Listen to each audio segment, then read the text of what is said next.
Okay. Very, very pleased to have you today on Design and Dialogue, Monsieur Stark. It's a great honor and privilege for us to have you. Long-running interview program. I'm going to go ahead and dive into questions with you, if that's okay, with a very simple question to begin with, which is, why design? What was it that brought you into the field of design in the first place? And why have you stayed with it over the course of your career? Why design? You know, I think when you're born, you sign a contract with your community. I think this contract is based on the idea to help your community, especially to contribute and continue the evolution of the animal species. I think it's not a choice.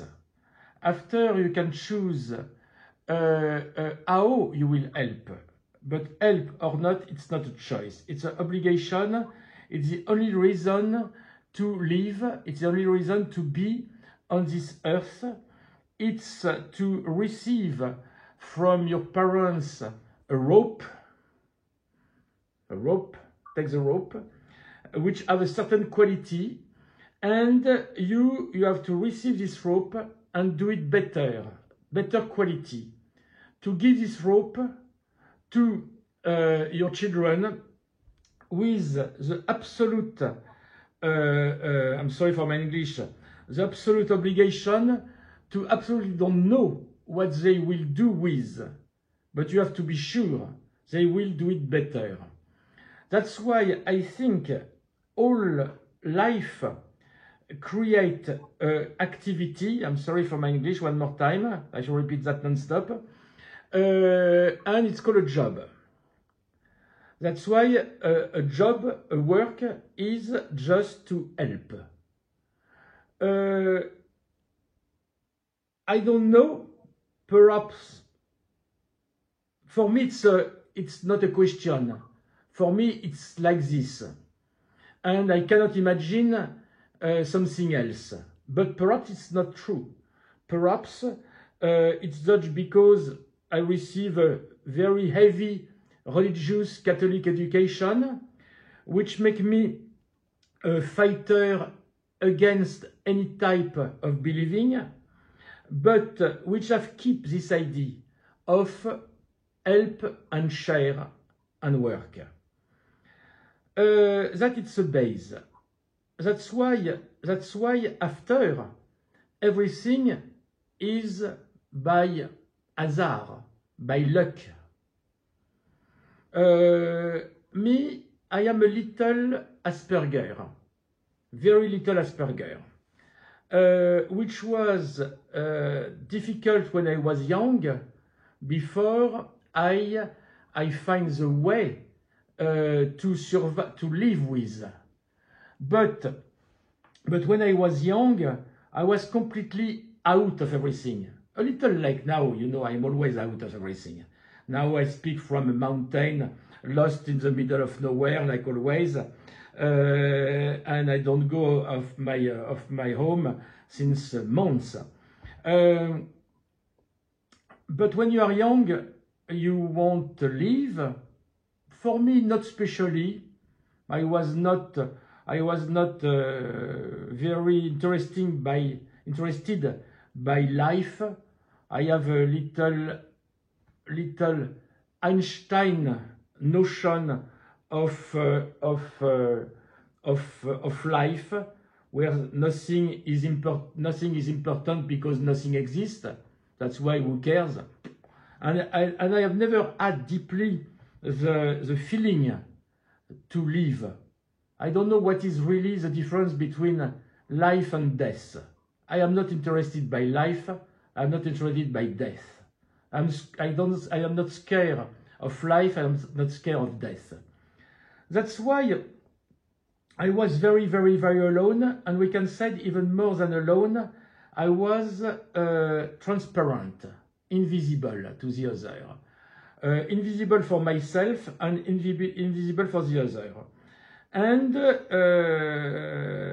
I am the type of young boy who will be very interested to meet beautiful girls. And it was an absolute failure, because it's not boys and girls don't like me, they don't see me. That's why when I see around 16, 15, nothing work, I stay locked in my room during years, with nothing, no furniture, nothing. Sleeping on the carpet, grey carpet. And the window was very close. Jumping by the window was very close. And one day I said, I have to make something. Oh, it's better to jump by the window. And I remember, the only thing I remember, the only heritage I had was my father designing plane, creating a lot of things, and making at this time the most beautiful plane. And I said, I look at this guy, he was at this table, he was drawings, he was creating things. After we go to see the prototypes of plane, after we see the plane, after we pilot the plane, and perhaps it's my only model, I shall make the same thing. And I start to design things, to save my life. I was so invisible, I feel like one of the only movies I saw when I was very young, who was The Invisible Man. And the Invisible Man was invisible, except when he put this stripe of fabrics around him, I become visible. And for me, it was exactly the same thing. I create my own band-aids around me, and I become visible even for myself in the mirror. But that don't mean making design. I had no idea of what is this. And it's very strange when I speak with my wife, Jasmine. She said, I have always dreamed my life. I want to do that, I want that, na. Me, I never had any desire about my life. I even don't know we can dream about the life. I even don't know we can want anything. I was nothing, nowhere, with no past and no future. No past, because even at this time, I had this problem in the head, which is I have no memory. I born with Alzheimer. It's not Alzheimer, but I born absolutely without memory. That's why sometimes you see all these shelves and with thousands and thousands and thousands of projects, and sometimes I make a project, I put it on a shelf, and I just see one other file, and I just see that I just designed it 6 months before, because I don't remember the project I designed, I redo it. So, I was lost, but there is a light. There is a light. I see the light at the end of the tunnel, which was creating. And one day, with one friend, we take things, and when I wake up, I have designed a lot of things, and strangely, it was furniture. Me, who was absolutely not interested. But perhaps, I don't know, but perhaps there was one reason, which was with my mother. I was living with my mother. We had no furniture, zero furniture. I have no bed, nothing, no table, nothing. And perhaps in my subconsciousness, I need furniture, and I design furniture. I start to design furniture. I repeat, without any interest for furniture. I don't care about a chair. And I continue I continue. And you know, I don't know I know make addition. I don't know make multiplication. I don't know make division. I don't know my alphabet, and I don't know the months in the right order. But I have a very good congratulation from the NASA for the work I do. And there is a lot of astrophysicians who love to work with me, because they said I have always some new idea about science and things like that. It's a strange, very, very strange mixed, I'm sorry. No education, nice, cute at this time, very polite, charming guy, well dressed. After that will change. One day I go home. My mother was with his friend, and I listen in the corridor. You know, Jacqueline, name of my mother. You know, your son will be gay. You know, you have to find a job for him for gay. And my mother said, yes, that's sure, but what? We have tried hairdresser, that don't interest him. And the guy said, you know, there is, why not he design all the time? Why not he can perhaps be interior designer? Because that is good for gay. And my mother said, yes, that's a good idea. And the day after, she come and tell me, you know, Philippe, I have an idea, you design all the time. Why you don't go? I know there is a school in Paris, Nissim de Camondo. Perhaps you have to go and go in the school. The day after, I take my moped and I go in Paris and I see this beautiful museum, Nissim of Camondo, and there was a stair in this, and I saw on the stairs some sketch on A4 on tracing paper. I said, oh, that is so beautiful, so beautiful. And 50 years later, I just continue to design on A4 tracing paper, exactly like I saw, like the first thing I saw about my new job. And because finally I was a so nice guy, I just make all that to please my mother, and who was thinking I shall be gay, which was possible also. And but finally no. And that was like that. Finally, I find this school very boring. I start to make things by myself, and I remember I was in school when the guy of the entrance, the guard of the school, arrived and said, Philippe, come, you are at the news, on the television, you are at the news. And I was 16, I was in the news with the biggest inflatable structure of the world. I made almost myself some week before. That's why it was just like that, with absolutely no idea of all that. I don't know anything about design. I don't want to make design.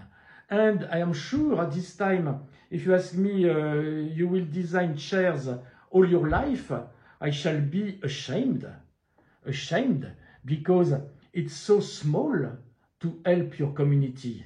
It's so low. It's so not efficient. Because for me, there is the people who save life and the people who don't save life. And design can, at the best, help to have a better life, but the design have never saved life.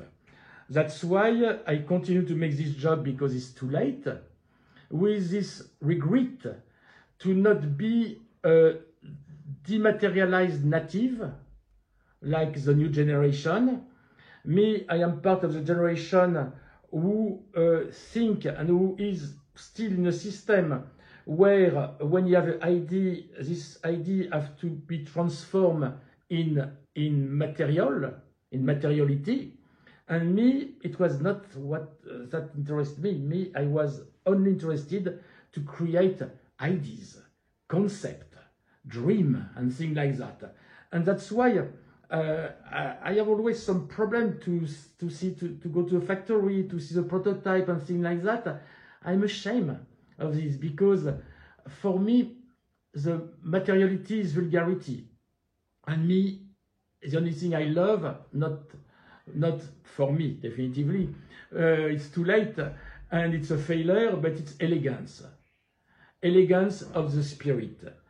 That's why the door is open. That's why I make design. Just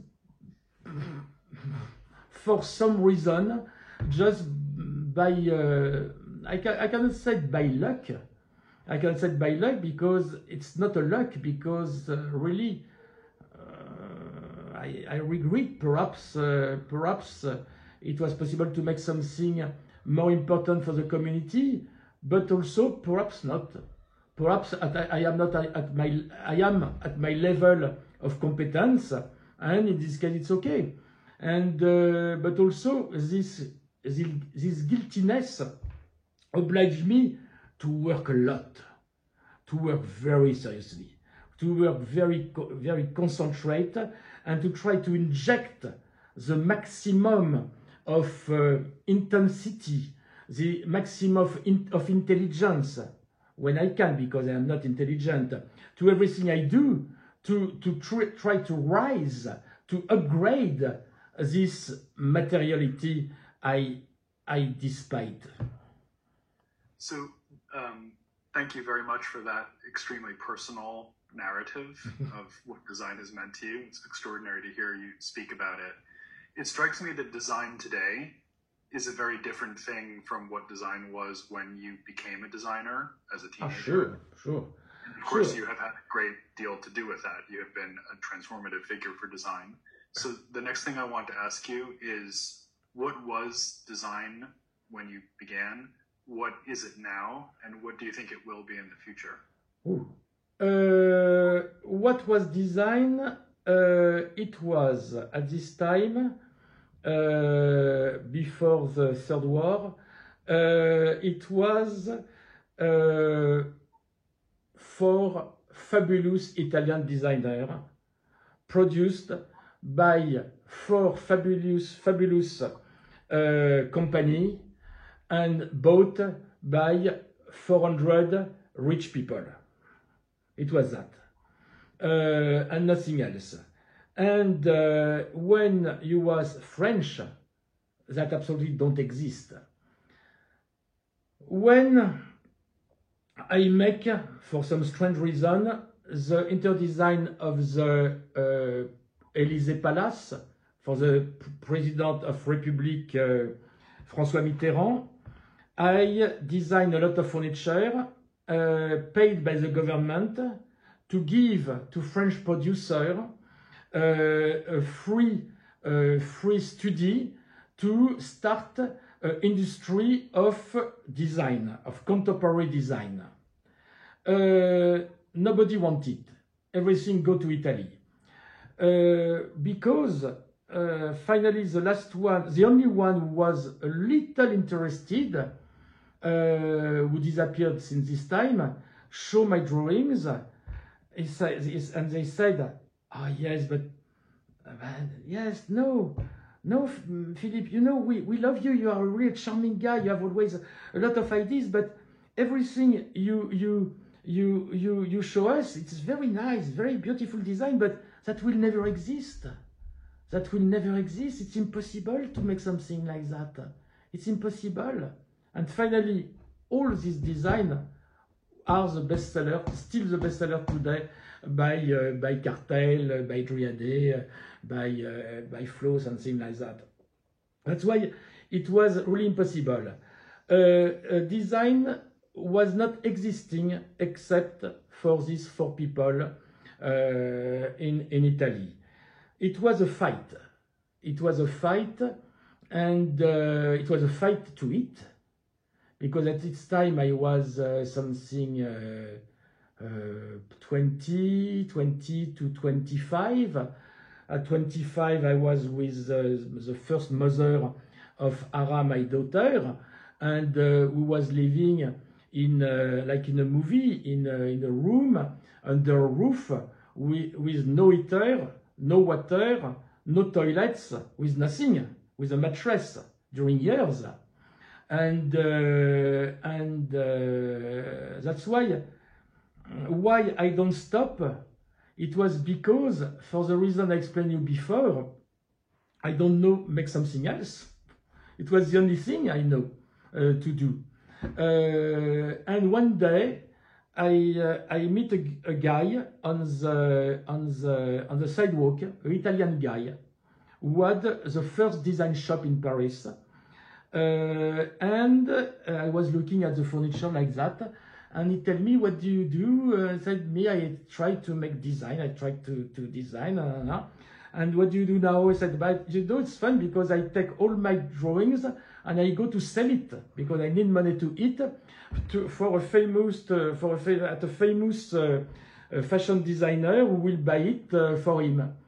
And the guy said, Arturo del Punta Cristiani, tell me, can you give me this design? During 3 months, don't go to the meeting, don't go to prostitute you. Can you give me the design? In 3 months, you will be the #1 designer in the world.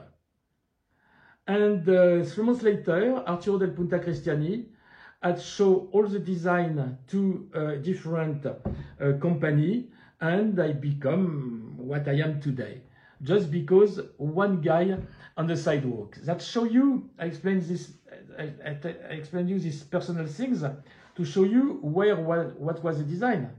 That was not existing. It was pure elitism. And me, for my Catholic, which are the same than communist and the Catholicism the same, reason, me, I don't want to work for elite. I want to work for everybody, to help everybody to have a better life. So that was the design. After we make what you see. Now that's why the other question is, what will be the design, the future of the design? It's this. The part of intelligent human production follow a scenario called dematerialization. For some reason, I'm not sure of this reason, and it's too long to speak about it, but we have like this subconscious desire to dematerialize around us. Perhaps to become like the God we have invented when we were so scared of dinosaurs and lightning in the sky. Perhaps, I think it's the reason. There is some others that sure. But shit, why I say that? Yes, and we dematerialize. Dematerializing is increase the power, the intelligence, and decrease the materiality. There is example just in front of us, a computer. A computer was a big house, a building, after a house. After the cray was a closet with bugs inside. After it was big suitcase, small suitcase. After it was envelope, card, and now it's my new ring, the Eclipse ring. We can make everything like a computer, or almost. And after tomorrow morning, that will be the Bionism, the time when we shall eat this component and become powerful like the God we invent. That's why this dematerialization is everywhere around us. Today, because since 50 years I work on that, I know very well all the technology. Today we can dematerialize almost everything. And if you want dematerialize a chair, you stand up or you lie on the floor.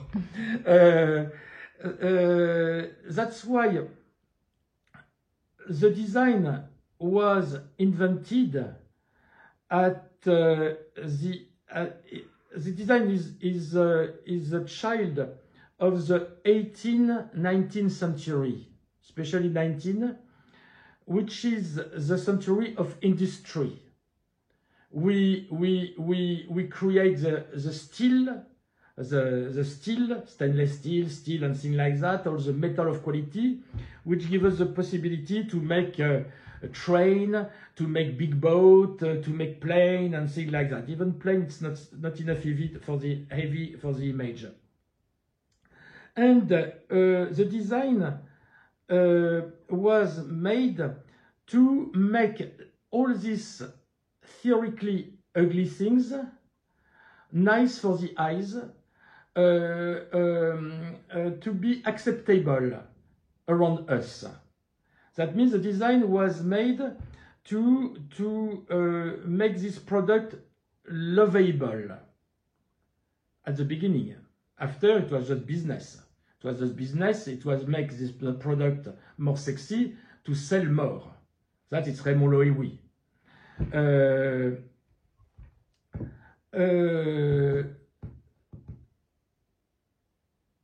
Everything have a time. We are now out of the 19th century. Completely.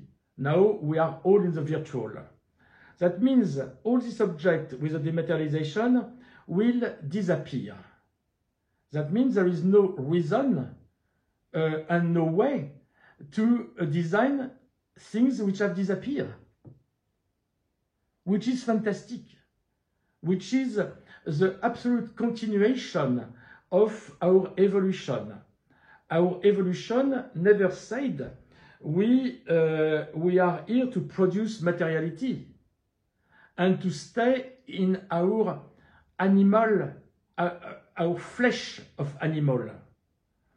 The difference between us and animals is our intelligence, which create intelligence, of the animals we know now. I'm sure there is animals who do that. But today, the proof we have is we are the only animal species who invent things. That's why, to continue to invent, we have to become free. And more there is materiality, less there is freedom, less there is humanity. That means dematerialization is vital. Hopefully it's done. Bionism is vital because it's one of the big important step of our next evolution, because we are a little like this today in our evolution since few years. That's why the design have no future, and it's normal. Everything have a birth, a life, and a death.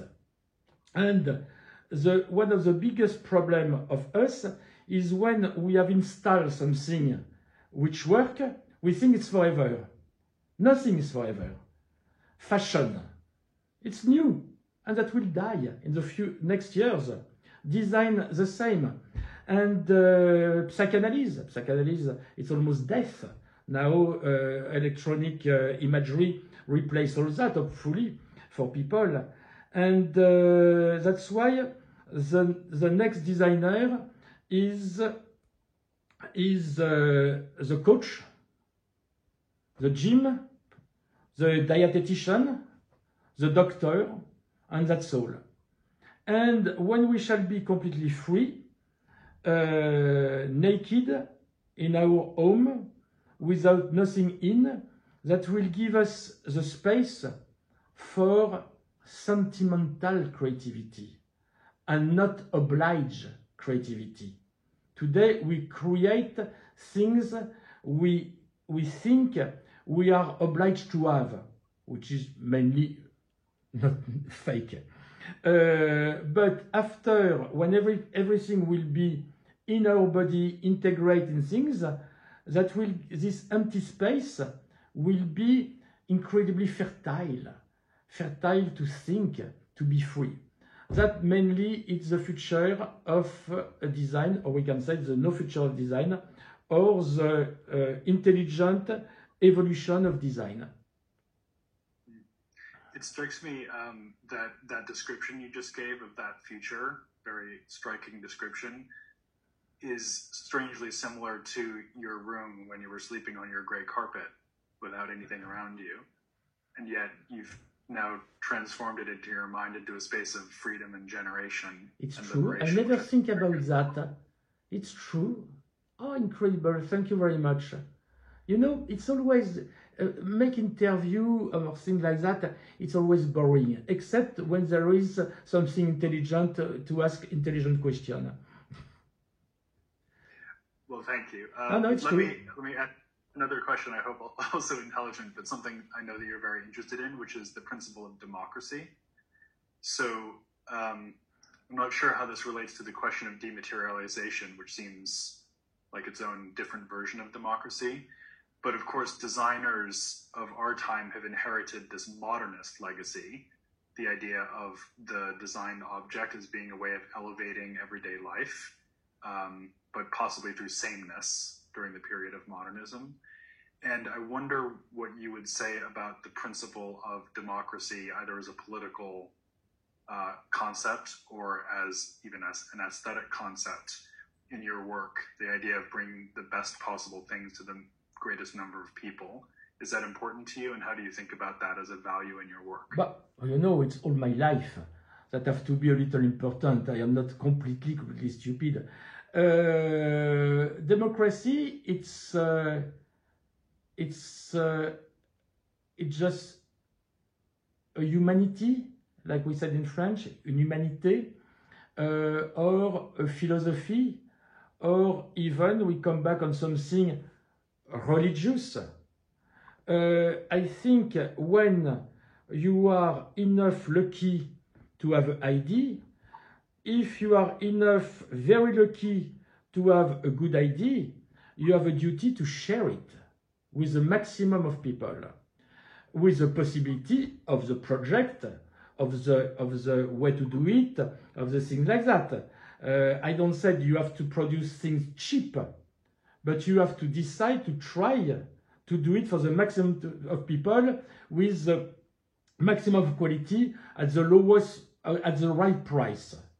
Democratic design is raise the quality, down the price, give to everybody. If that remember you something. That's why for me it was not a choice. And I was and I'm still very uncomfortable when I see a designer who decide from the beginning to make limited edition.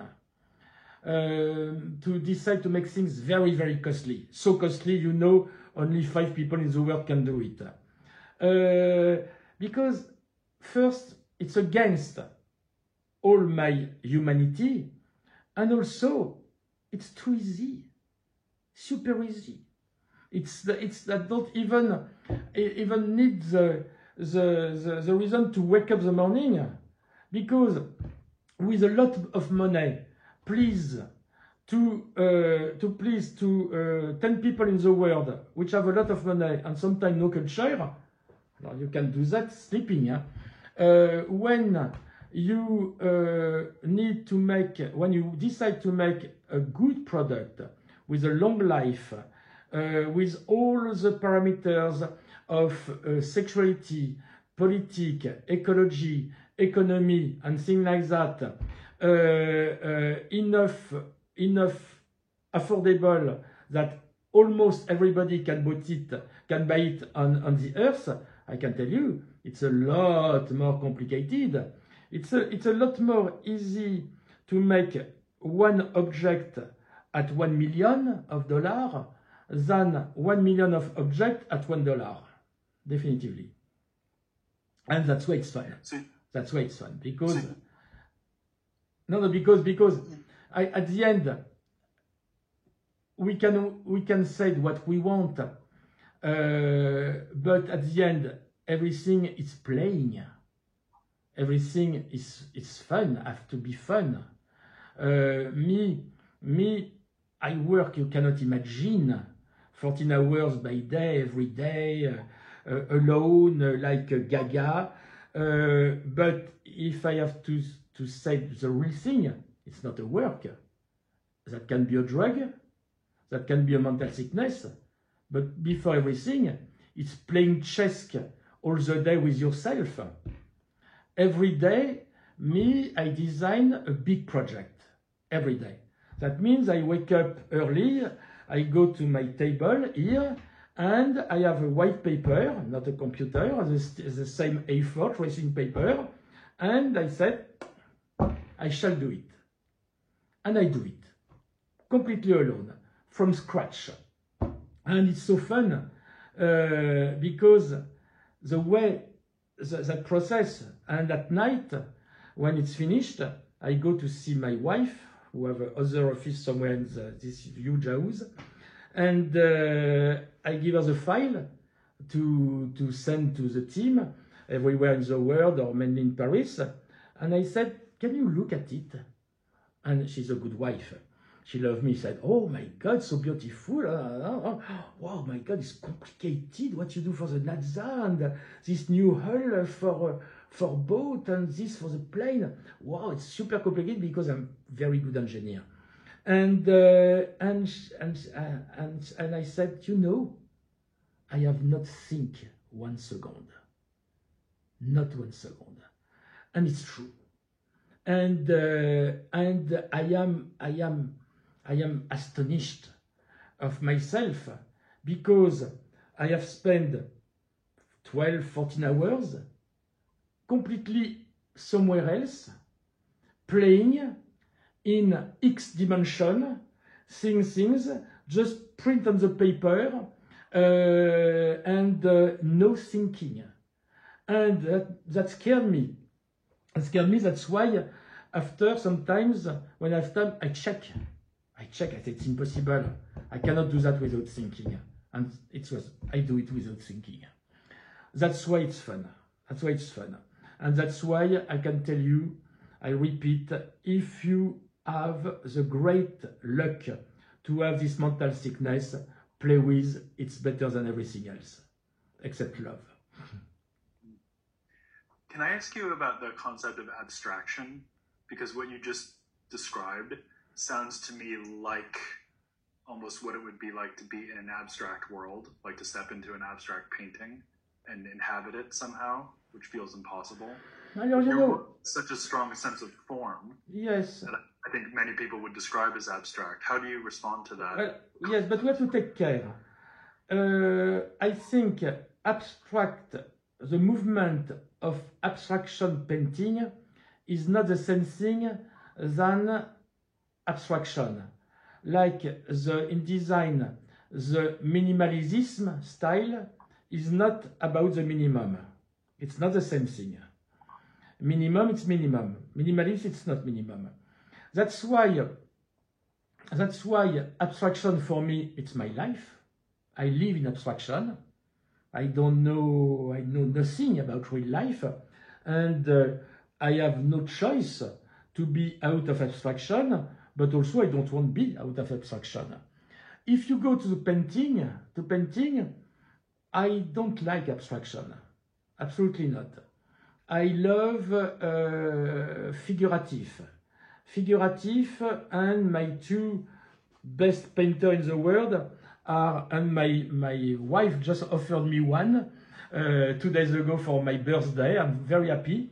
Neo Roche, the guy of the Leipzig school, who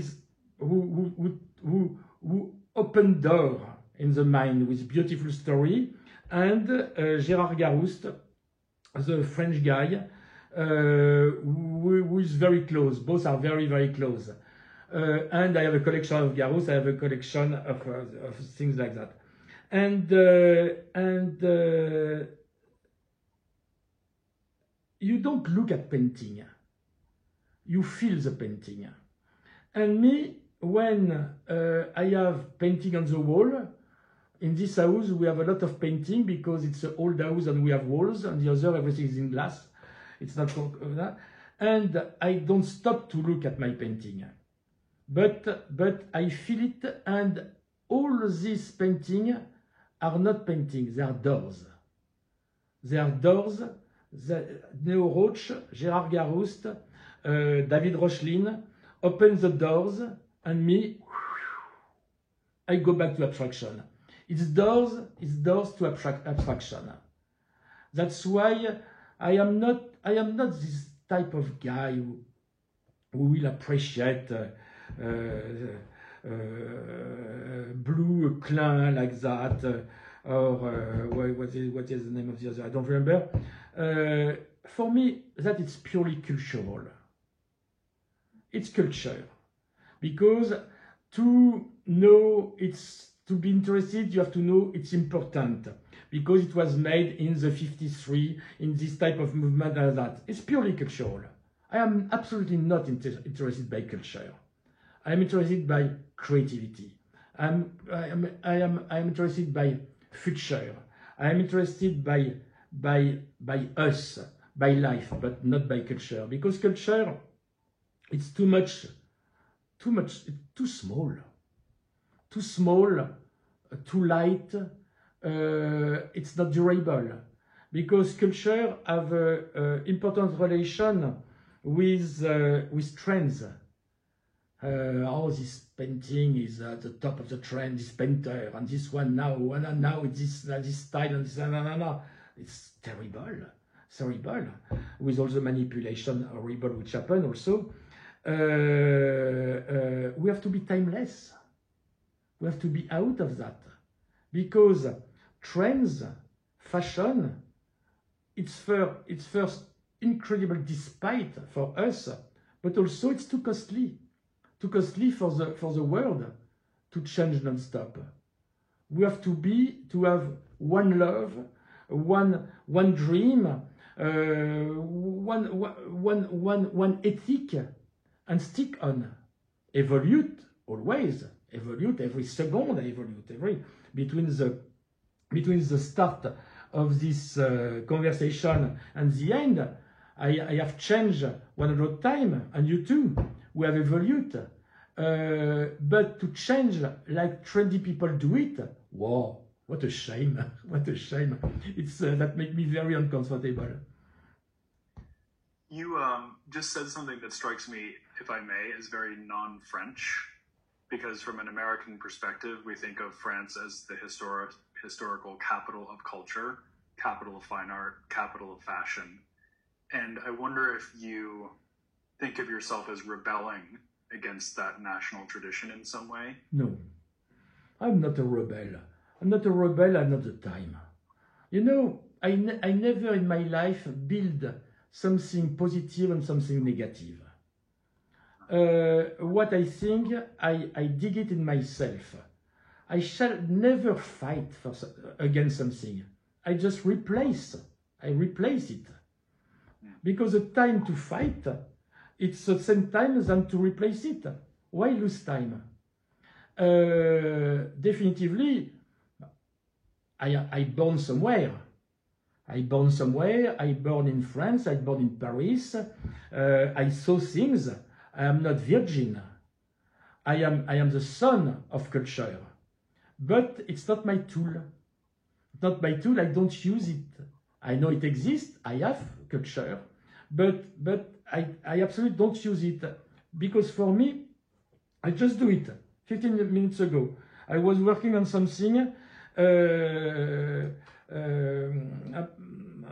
I need something. If I go to find the book where there is the thing that will take me 30 minutes. In 30 minutes, I have designed something new. That's why it's not well adapted for me. But if you speak about America, that it's something else, because I can refuse culture, and I think it's what you once said, because I come from a cultural country. But if I was in US, I shall try to be the most cultural people to fight the enemy of culture, but not for the same reason than me, because I'm sorry to say it's not very nice, especially hopefully we go out of the nightmare, but I still prefer people with the old-fashioned culture for art painting than a new culture for money. Let me return to another theme that you had introduced a moment ago, which is that of evolution, which to me is connected to, I think, a very important concept that you've put out into the world, which you call bionism, which I would relate to a kind of organicism, or the idea of life itself as the ground of design, the ground of creativity. Could you speak about this idea for us? No, it's not the same word. Not the same word. Dematerialization is what we said before. Dematerialization, everything disappears. I think you are speaking about, I even don't know the name in English, but it's close of biomorphism. Biomorphism. And yes, I have worked a lot, and I continue to have inside me a very strong root of biomorphy. I'm very involved deeply, my ADN, in vegetal structure, in vegetal strength, and things like that. Charles Eames was very passionate, the American designer. All the talent of the best designer of the world, Charles Eames, was about vegetal. No, biomorphism, it's very interesting. After I was interested by biomorphism for other reasons, to try to give a soul to object and try to make the object have a face, a meaning, intention. One more time to deny materiality, because if you arrive to inject life by biomorphism in an object, is no more dead material. No, it's interesting, but my big surprise was when I make the first, I think, I'm not sure, but that looked like the first industrial product completely created, not designed by, created by artificial intelligence, and definitely the first chair. I do that because after so many years, I bored myself. What I do bored me. Boring. And I said, I think I am at my limit. My culture, my memory, my nostalgia, my taste, my desire keep me in the same tube, the same canal. And clearly I don't know how go out of this tube. I see around me other designer, and I see it was the same thing. Me, I do like this, they will do like this, or like this, or like this, but at the end, it's always like this.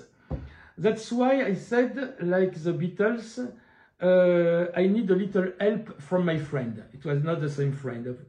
And I call this company called Autodesk, who was '1 of AI, and these people was very nice. And I tell them, can I speak with your brain? I said, yes, with pleasure, yes, pleasure. And my idea was to ask a computer to create something with no memory, no culture, nothing coming from a human. That's why the question, the data, was very important. And the question was super simple. Can you help my body to rest with the minimum of materiality and the minimum of energy? That's all. nothing else.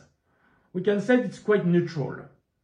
We know it's for human, we know it's to rest, we know what is energy, we know what is materiality, but there is no test, no culture in that. And the machine was completely lost, and we can understand. And during 2 years, the machine have tried and tried and tried, make many mistakes. And 3 times I call Autodesk and said, okay, stop, sorry. I take you hours and hours of your computer, stop. And the guy said, no. We shall do it, we shall continue, we shall succeed. And we have a beautiful movie when we see this machine try to design this object and make mistake and come back. It's really like a baby who try to walk and who fall and come back, who cry, no. And at the end it succeeded. It succeeded and appear something incredibly minimum, incredibly elegant, incredibly intelligent. And the big surprise was it was completely vegetal. All the line was vegetal.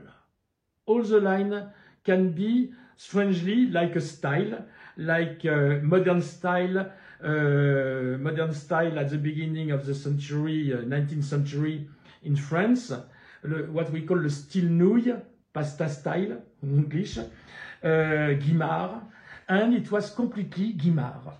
And I make some research, I find some chair from Guimard, object from Guimard, which was exactly like the chair. That's why I had, that confirmed me that the intuition that at the minimum, if you want the minimum, if you don't have AI, if you go near the vegetal, if you try to understand the DNA of vegetal, you are in the good way, like Charles has made. Let me just ask you one last question. It goes so quickly, we're almost out of time, which is surprising, but it's so wonderful to listen to you speak. I just wanted to ask you about the issue of humor, and maybe even subversive humor and upending expectation, because it seems to me that although we've talked about many serious issues in our conversation, artificial intelligence and culture and democracy, that a very important part of what you do has to do with making people smile, making people laugh, surprising people. And I wonder how that works for you. What is the place of humor in your work? I don't know if you decide to have humor, but clearly people around me say I have humor. Even they complain about that for a lot of reasons. I come back on the base. For me, I repeat, we are the animal which are different because they have developed their intelligence. And for me, the maximum, the top, the cream of the intelligence, it's humor. And I don't want to be, say, big thing, I don't know well, I think like that, but for me, that gives me always the image of relativity of Einstein. That means nothing exists. And when you have humor, nothing exists, because you make joke of everything. You don't respect anything. And like the real life of Einstein, because everything is made of neutrons, molecules which move like that, and one is like that, whereas the other is like that, but it's always the same atom. And for me, my life is just flying in different organizations of atoms, but nothing exists. And my only way to, my only outside symptom of this is a permanent humor. Permanent.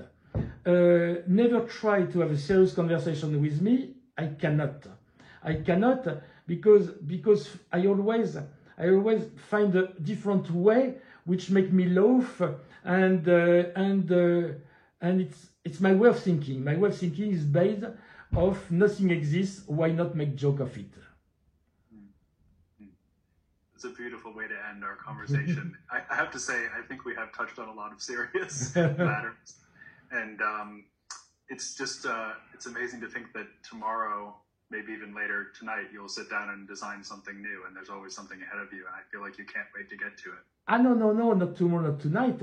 In exactly the time to say hello, to close this thing, and I have a project which is here. I have the prototype in front of me, and I have to finish it tonight and start a new one, because before we move in another country, because where I am, the COVID become very, very, very, very high. We are #1 in the world, and everybody around us have real problem, and some die, and we escape tomorrow for somewhere else, somewhere else, and I have to work a lot before. Okay, well, I don't want to hold you from that, of course. Would you have any last words to offer in a spirit, perhaps, of hope, given the situation you've just described, the terrible disease that's swirling around us? You know, there was a lot of civilization who have disappeared for exactly the same reason. And when I repeat, everything at a birth, a life, and a death. That's why we are genius. We shall survive, I am sure of that. And perhaps we shall not survive for other reasons than that. But if we die because this, we have not to forget that we was the small guest of this virus, which was on this earth a lot of time before us. We are just his guest. He tolerates us. That's why if he stopped to tolerate us, perhaps it's logic. You know, it's sad. It's very sad for people who die. It's sad for all the people who will die for economical reason. It's a real disaster. But I don't see something special in all that. I don't see that looks for me a little normal, but it's difficult to speak about that. You know, one more time, I am not in this life. I don't know really. I cannot speak about that. But important to take a step back and see the big picture. Yes, yes, the big picture, can you imagine? The big picture for us start 1 billion 4.4 years ago, will stop in 1 billion 0.2 when the sun will implode. That means we are in the middle of the story. We was amoeba. We are what we are today. We don't know what we shall be. Wow, what a movie. What a book. And what a pleasure to see this movie, to participate, to be a small actor of this. How can be pessimistic when you are enough lucky to be in this train which don't go where it go, we don't remember from where it go, but what a fun, what a party. Well said. Thank you so much for that perspective, and Philippe Starck, thank you so much for being on Design and Dialogue. It's been a true honor. It was a great pleasure. Bye-bye. Thank you.